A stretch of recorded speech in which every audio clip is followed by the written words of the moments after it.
It's a tough act to follow. But if anyone can do it, I think I have the right person. I have the pleasure now of introducing a living legend in the United States Coast Guard history, Master Chief Thomas McAdams, U.S. Coast Guard retired. Master Chief Thomas McAdams entered the United States Coast Guard on December 7th, 1950 in Seattle, Washington, and retired July 1977 while serving as officer in charge of the United States Coast Guard Station Depoe Bay, Newport, Oregon. Master Chief McAdams is noted for his seamanship in small boat operations, especially motor lifeboats. His career spanned working with 36 and 44-foot motor lifeboats and helped in the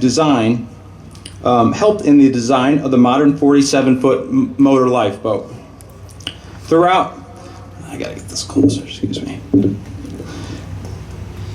Throughout the United States Coast Guard, his exploits in the high surf of the Pacific Northwest are legendary. He is one of the few people in the service to receive the Gold Life-Saving Medal and the United States Coast Guard Medal. He earned the Gold Life-Saving Medal for a case in 1957 at Depoe Bay in which Adams, as the coxswain of a 52-foot motor lifeboat, helped save 4 people capsized in the surf. At one point, McAdams entered the water to help in the rescue.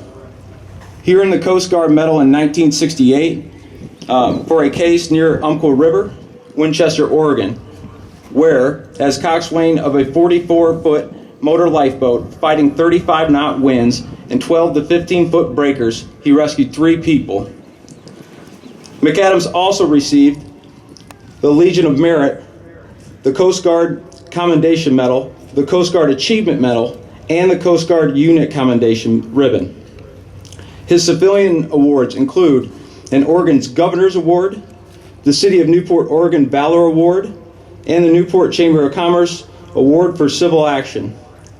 In 1972, the commandant of the Coast Guard at that time, Admiral Chester Bender, presented him with the first coxswain insignia ever issued because, as Admiral Bender noted, Master Chief McAdams has a tremendous record of rescues and that he truly represents all Coast Guardsmen. Master Chief McAdams commanded many of small boat stations in the Pacific Northwest, including the Coast Guard's Motor Lifeboat School at Cape Disappointment in Washington, where he wrote the textbook used to train future lifesavers.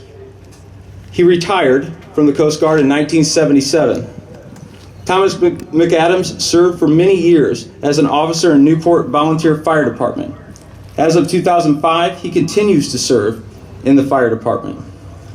If one uses publicity as a measure of fame, then Master Chief McAdams is the most famous enlisted person who ever served in the United States Coast Guard. He appeared in Life magazine, as well as National Geographic and True, and other national publications. He appeared on numerous television programs, including To Tell the Truth and Who's Who, feature of Charles Curlet's On the Road program.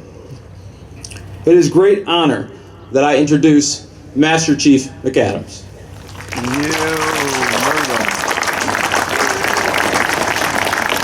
Thank you. Wow. It's really an honor and a pleasure to be here today to pay our respects to those who have gone before us. It's Memorial Day, a time to remember.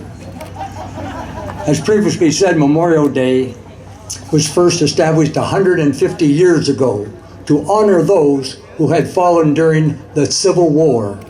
Over 600,000 were killed. Yes, 600,000, and they were all Americans. Memorial Day was called Memorial Day until after World War II, that's when it became Memorial Day. Before that, it was called Decoration Day. But here, close to the ocean, with a fleet of flowers, we remember not only all those servicemen and women who have gone before us, we remember those all who have went down to the sea.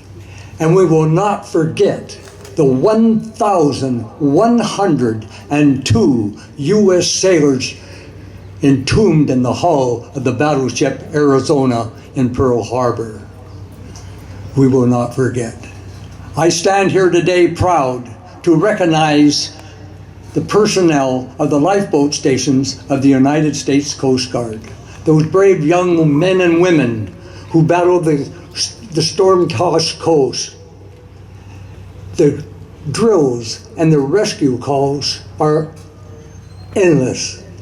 And if it can be measured in tons, yes, tons, that's the amount of cold seawater cascading down over the crews so they can inherit the title surfman. It takes years to become one. The Coast Guard boats, both past and present, can roll over and right themselves in the heaviest of seas. But when you're upside down underwater and wanting just one breath of air, you pray that your vessel will right itself with you standing there. That's part of the training that these young men and women endure. So next time you see one or are near one, say thank you for your service. They deserve it. The history of the Coast Guard along our coast has been with unwavering dedication to the saving of lives and property, but not without the loss of our own. It was President John F. Kennedy, 1961, just his first year in office, when he read of the loss of 5 Coast Guardsmen and 2 fishermen on the Columbia River Bar. And it was through his direction that the Coast Guard surf boats and the equipment started to improve. And there would have been many more losses if not for the heroics of the surfmen and their crews. From rowing to sailing to the first motorized all-wood, open 36-foot motor lifeboat that had very little protective gear. And in most calls, you were cold, wet, and miserable.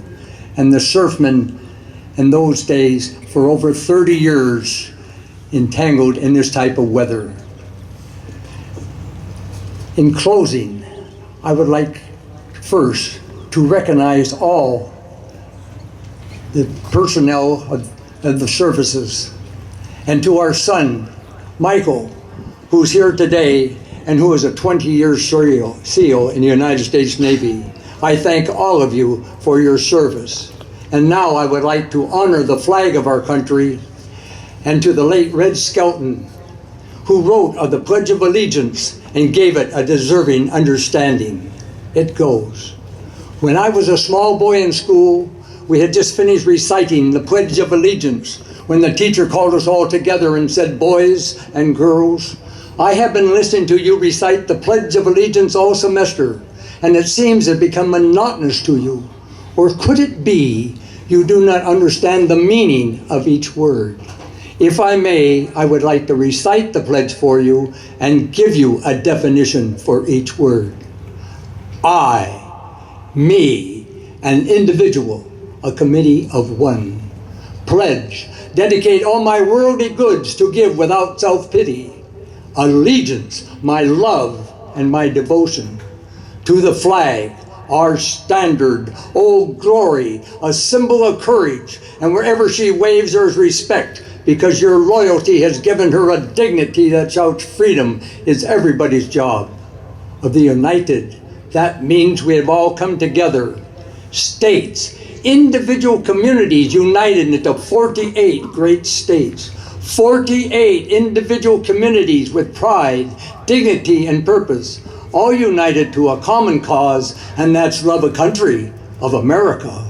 And to the republic, a sovereign state in which power is invested into the representatives chosen by the people to govern. And the government is the people, and it's from the people to the leaders, not from the leaders to the people, for which it stands, one nation, meaning so blessed by God, indivisible, incapable of being divided, with liberty, which is freedom, the right of power for one to live his own life without fears, threats, or any sort of retaliation, and justice, the principles and qualities of dealing fairly with others.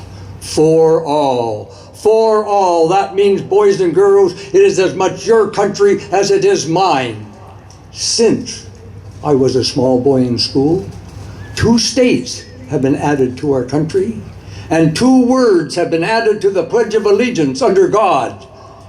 Wouldn't it be a pity if someone said that as a prayer and that be removed from our schools too?